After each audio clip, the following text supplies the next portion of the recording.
Serial मन अति सुंदर में राधिका की सास की कमर टूट जाती है और वह कमरे में चली जाती है। यहाँ पर राधिका से कहती है, बता दो मुझे क्या बात है। वह बताने वाली होती है तो दिव्या आ जाता है और अपनी माँ की ऐसी हालत देखकर लगातार चिल्लाने लगता है राधिका के ऊपर कि तुम इतनी लापरवाह कैसे हो, मेरी माँ की ये हालत हो गई। और फिर दादी भी उसे चिल्लाने लगती हैं। वह कहता है, ये लो अवार्ड बेस्ट बहू का, तुम्हें यही चाहिए था ना।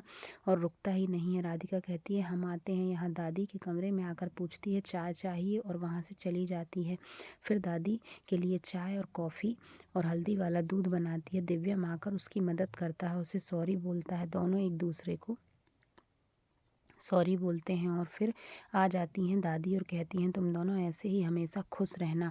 और फिर कली से दादी अंगूठी मांगती हैं। वह बहाना कर देती है और फिर चली जाती है। यहाँ पर राधिका सोचती है कि यह अंगूठी जो फ़ोटो में है वह किसकी है। दादी उसे भगा देती हैं। फिर उसे रात में सपने में याद आता है कि मुझे अपनी सच्चाई साबित करनी है। वह उठ जाती है और उस मोती को देखकर सोचती है क्या हो रहा है। फिर उसे कुछ आवाज़ें आती हैं और यहाँ पर कली उस नंग को गिरा दी है, इसलिए नया और नकली नंग ढूंढती है स्टोर रूम में और लगाने की कोशिश में होती है। तभी राधिका वहाँ पर आ जाती है। उसे राधिका की आवाज़ आती है तो वह सारा सामान छुपा कर और छुप जाती है। फिर राधिका उस कमरे को बंद कर देती है। यहाँ पर सुबह होती है तो राधिका कहती है, हम पता लगा कर रहेंगे। रात के अंधेरे में लाल की जगह नीला मोती लग जाता है और परेशान हो जाती है कली। तभी दादी आ जाती हैं तो वह कहती है, मैंने सुनार के यहाँ दे दी है अंगूठी। और भोलेनाथ के सामने थाली में वह नंग रख देती है राधिका, जो दादी को मिलता है। और दादी लेकर उसे कहती हैं कि यह नंग तो हमने अंगूठी में दिया था कली को।